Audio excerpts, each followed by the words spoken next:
अस्सलाम वालेकुम। ज़िला पेडस में खुशामदीद व्यूअर्स, कैसे हैं आप? ठीक हैं। आज मैं वो नुस्खा बताने लगा हूँ जो कि उन ख़वातीन के लिए है मखसूस हजाम की ख़राबी की शिकायत करती हैं, यानी कि ऐसी ख़वातीन जिनके हजाम बंद हो गए हों या कम आते हों, यानी कि खुल के ना आते हों, तो उनके लिए ये नुस्खा बहुत ही आसान और अच्छे नतीजे देगा।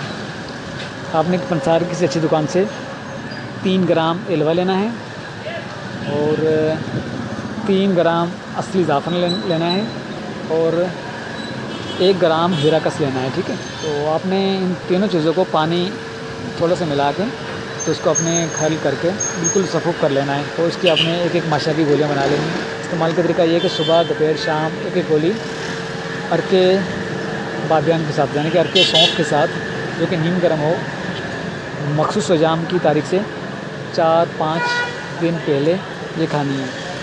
और जब हजाम खुल के आने लगें तो गोले खाना बंद कर दें। ये आपको नुस्खा बनाना मुश्किल लगे तो आप अक्री दवाखाना की हार्मोन शिफा भी इस्तेमाल कर सकती हैं।